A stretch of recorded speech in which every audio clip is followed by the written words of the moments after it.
Hello and welcome to Emerge, the show for up-and-coming artists across the Darling Downs region. We have several exclusive interviews for you, covering a wide variety of styles and areas. It is my pleasure to introduce Ebony Reeves, who's a local photographer, and Lizzi Meyer, a fashion designer.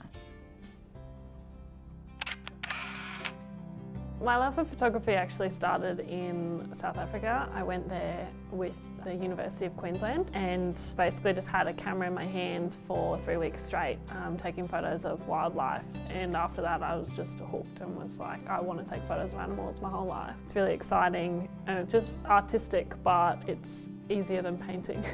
Yeah, so photography is just something fun for me, and that's all I want in life basically, is to have a fun day job, and photography is that for me. So my favourite type of photography is pets and portraits. When I first started, I always wanted to do wildlife photography. I wanted to be out in the bush, out in Africa, taking photos of animals. And in Australia, it's pretty hard to do that, and it's hard to earn a living off that. So I guess the way I turned taking photos of animals in the wild was taking photos of pets. So I started volunteering at the RSPCA, Toowoomba. It was just a hobby thing. I wanted to learn more about animal behaviour and I wanted to practice my skills and help them out at the same time. And it just kind of grew from there, and I absolutely love it. And realised how many people in Toowoomba love their pets, and everyone in Toowoomba has a pet. Yeah, I just really enjoy working with dogs all day instead of working with people. Like, dogs are great. I'm mostly a natural light photographer, so I love being outside. Firstly, I'll look at where the sun is.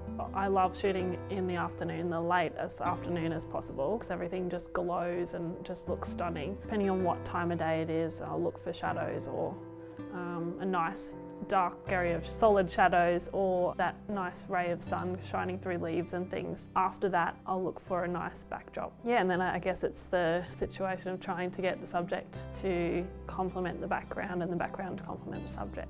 I shoot digitally, and my process is to basically upload all the photos onto my computer and firstly go through them, make sure all the exposure is fine. I always like to emphasise the colours more, make colours brighter, make them pop out, make them warmer. I then open the photos into Photoshop and add a bit of light to their eyes, just so you really catch the attention in the animal's eyes. It kind of helps you look into their soul, I suppose. Photography to me is about making something look beautiful. People stop and look at a photo if it's beautiful, if it's like catches your eye because it's colourful, or there's good eye contact, or it's emotional. Or I just try and find ways to make an ordinary subject look pretty and beautiful, so it would look good on your wall. If someone has a pet that's always dirty and smelly and outside, or like digging holes and is such a pain, when the pet passes away, you don't want to remember all the pain. You want to remember how cute the dog was and how much fun it was and how happy it made you feel when it wriggled its butt every time you walked in the door. I guess I'd like try and turn something ordinary and make it look beautiful so that the memory is treasured a bit more. I'm studying fashion styling at the moment, hoping to get more into fashion design. I also study at USQ doing law and arts. I generally focus on dresses, specifically more so now, formal dresses, and I'm hoping to get into wedding gowns and things like that as well.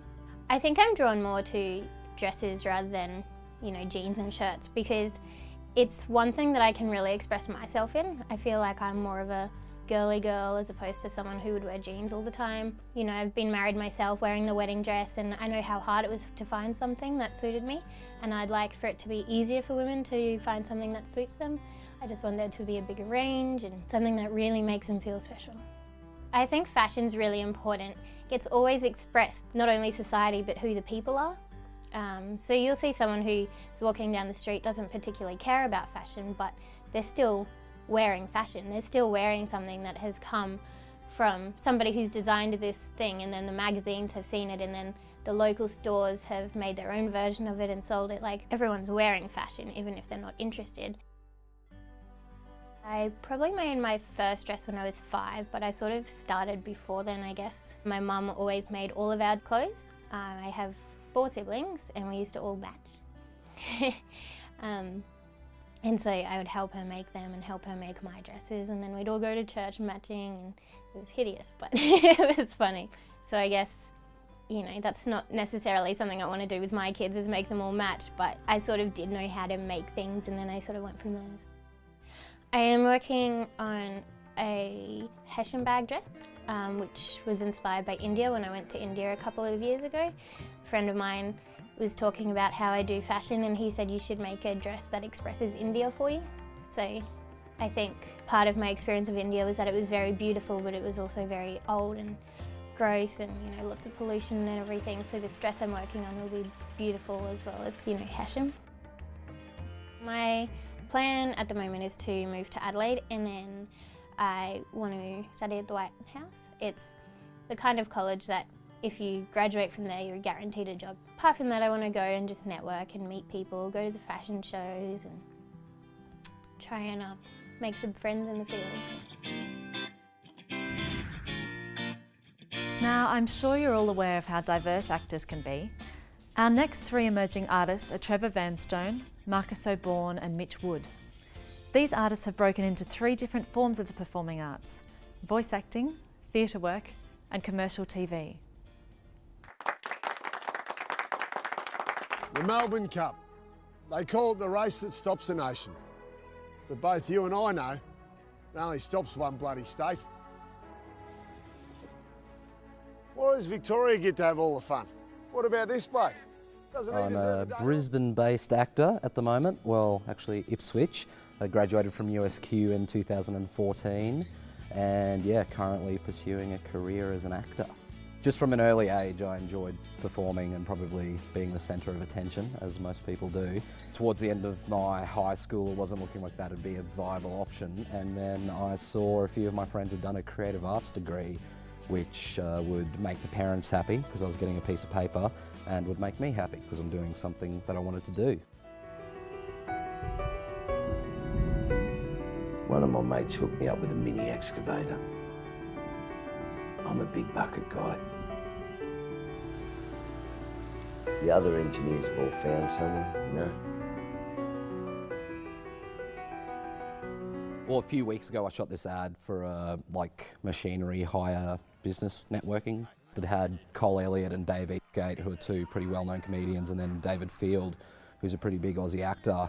And I think working with them, it was a comedy, so it's I think 3 short films as advertisements and comedy scenes, and yeah, working on that was pretty funny. Like, we just did the stereotypical tradie or operator that you'd find on a work site, so it was like really crass, sort of dirty jokes and blokey sort of humour, and yeah, that was really fun. Like, we got a lot of freedom with that script just to muck around, and obviously when you're working with professional comedians, there's many a laughs to be had. When what you owned used to fit in the back of a ute, but now doesn't even fit in the back of a removal truck, it's time to think. Lately, I've really loved the ads. Like, it's just short, like, comical sort of things where I think I'm good at it. Like, I can look silly for the camera, and I like making people laugh. So yeah, I've been loving that lately. Stone the Flamin' Crows. Time to roll out every Aussie slang you can think of, because Harvey Norman celebrates Australia Day early. You know, there's something about these hot summer days that calls for an ice-cold Mountain Dew. I first started working in voice acting in my 3rd year of uni. They got me to do a voiceover for a trailer for a show, I think it was, that was happening at the theatre. We actually did a full semester focusing on voice work, which was really handy, and that actually ended up being my first kind of work outside of uni. So I've started doing a bit of acting work this year, and that's kind of come along as a secondary career to the bulk of my work, which has been voice work. It's that time of year again. Tax time! Philip, I think it stopped working. A huge part of my work at the moment is actually done here at the Empire Theatre. I've been lucky enough to score a 6-month contract working in the projects and youth arts department. So that's this odd combination of administrative duties and also working in a teacher facilitator kind of role. The most memorable job that I've had was my 2-year stint on radio. Surf's up, dude! Join Chris, Damon and Matt as they ride the waves of Bondi during the big wave season. Hang out with the gang right after dirt biking tonight on the Extreme Summer Sports Network. I won't say it's the highlight because I don't know if I've had a career highlight yet, but that's definitely one that I'll remember, and it's this nice little reminder that if you do keep pushing, then stuff does happen. The most rewarding part, whether it's a dancer, a singer, or an actor, a voice actor, whatever, is that you get the chance to give voice to people's stories. Marcus Oborn. The name to remember. Well, hopefully somebody remembers that. Kind of merry war betwixt Signor Benedict and her. They never meet, but there's a skirmish of wit. Theatre is very unnatural because often you have to be playing out an entire scene with another actor and you won't face them once. For example, in reality, we would be sitting here having a conversation like this. But in theatre, you never see that, unless if it's, straight naturalism, which in 2016 is quite boring. Favourite character that I've played?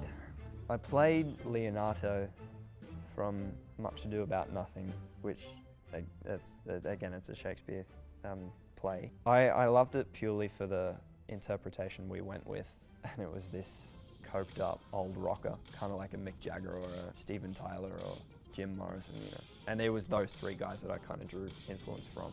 Just something about playing the rock star it's very indulgent. The most rewarding thing about what I do, I think having a vocal response from audiences is really kind of validating.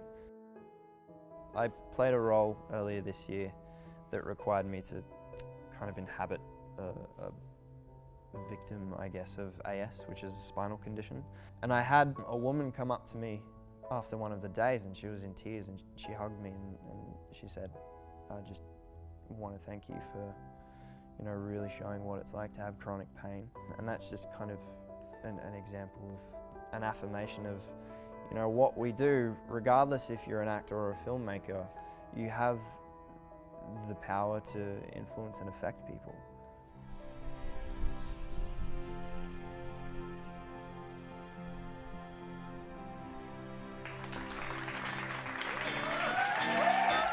Now we feature Kate Lund, who is a local photographer. Her work has been featured in magazines within the Darling Downs region, such as Bella.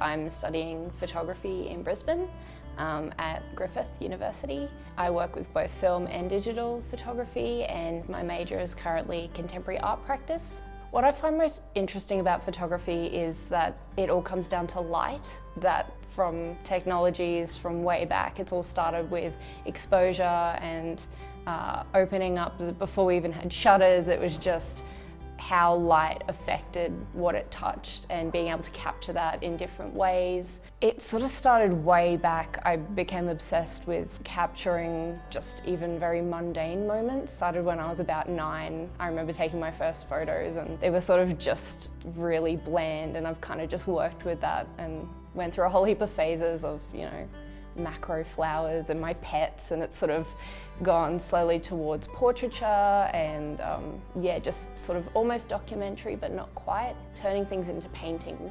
Why I like studying photography is because I wanted to know more about how to use the camera and the history of photography, so artists, practitioners that weren't even photographers, but the way that they were either influenced by photography or how photographers were influenced by painters. So I sort of just wanted to have an overall knowledge of art in general, and then I could sort of focus on little bits and pieces. So I've started going more towards portraiture for film. I'm not as experienced in film as I am in digital photography. Film is so different because it's all about numbers and making sure but it's also quite exciting to sort of wait until you go and get it developed. And I started knowing how to develop my own photographs, but it's so exciting in that sort of process. So I always like to keep busy. even if it's just more commercial work, like I've got a few weddings coming up. At the moment I'm documenting my old hometown and just sort of the washed out pastels of that. Right now I'm focusing on uni and then just doing little bits in between. Next, we'll be sitting down with the creative pair of local filmmakers, Trevor Vanstone and Jordan Flemming at Big Yak Creative. Then we will be speaking with a ceramicist, Peta Berghofer, who has had her first solo exhibition in the last year, which received an abundance of positive feedback. I'm Jordan. I'm Jason. We do Big Yak Creative. I need your help with all of this. I can't keep running round in circles. Is there something that I missed? I just can't figure it out, I'm a technical producer, so I'll usually be in charge of like pretty much director of photography, so I'll be controlling the cameras. Generally we cover, because there's two of us, we cover a lot of roles. We can both do both jobs, but Jason's better at camera stuff. I kind of do a few things. A lot of it's like assistant directing, kind of both to make decisions and stuff, but making sure that things are happening on time and just organising things, I suppose, from a producer standpoint, I do usually more of. We kind of have a few main areas. Mostly corporate. Next Gen Plants is commercialising a new technology that can prevent crop viruses from wiping out billions of dollars. Business profiles. I'm Chris Black, Trusted Advisor and Founder of Fortress Financial Solutions. I'm passionate about finance. We're trying to push weddings hard. That's a tough snowball to get rolling, but figure once it kind of starts rolling properly, it'll be good. We've got at least one booked for every month, starting this month. Well, I think for me personally, one of my favourite videos to do was Touchdown, which is our third year BCA video that we worked on together with one of our mates who now lives in England. That was a massive job, lots and lots and lots of planning. A lot of it was making things as well, like we had to make a rain machine. There was a lot of work and kind of just prep that you don't really see. I think that every day is different. Like you hear people like have office jobs and like, oh, this same thing every day. Film kind of adds that variance, where you're always editing something a different way, or we're busting out the drone this time, or we've got this new piece of gear. Like there's not just different kind of location, but there's different gear, different challenges, and different people as well. You're always meeting different people. They always say at uni that you'll find out what your speciality is, and we've kind of just identified our style, I suppose. We do things very clean. We don't like to hide behind special effects or anything like that. We've kind of found out that our style's very natural, kind of down to earth. Yeah, we've got future plans for where we'd like it to be. We'd like to have a station in Brisbane eventually. But for right now, it's just keep doing what we do and do it good, because we just want to make sure that the jobs we get, we do them right, and that we keep putting our names out there and keep getting jobs and stuff.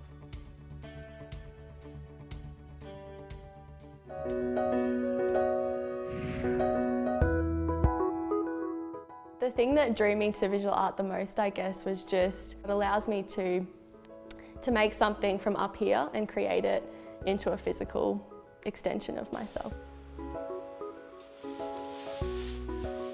I never really expected to get into ceramics. It was something that I only first found in university, and I wasn't aware of all the opportunities that ceramics allows, so I just assumed it was slab building or wheel throwing. But I found slip casting, and it allowed me to bring two passions together, creating art, but creating objects for domestic spaces.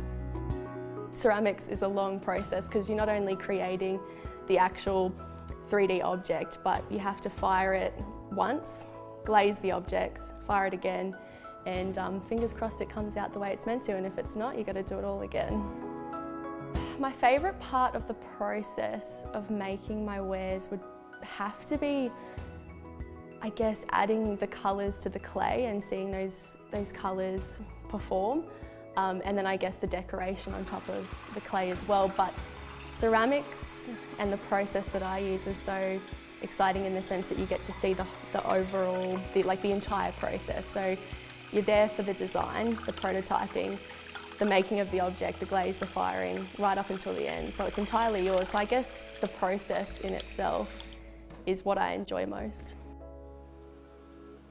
My works are created to add a touch of human. So creating an alternative to those traditional expectations of tableware, not being concerned with whether there's fingerprints or marks or a sense of someone making the work left in the actual objects. So I guess humanity, in a sense, is what drives the work. My latest body of work has been further inspired by my grandma. So I was never able to meet my grandma, so I've kind of explored that and tried to add a sense of human endeavour and character within the work, which expresses who my grandmother was through colour and form, and recreating a space that also uses some of her old furniture. It feels really exciting and daunting at the same time to be opening my first solo exhibition. Yeah, it's a bizarre thing to make these objects that are a part of yourself to put on show for people to look at the first time, and I'm not backed up by several other artists. Everyone's just looking at my work, so it's fun, but as I said, yeah, daunting. Well, that's all we have time for. We'd like to thank the featured emerging artists for sharing their stories. Thanks for watching.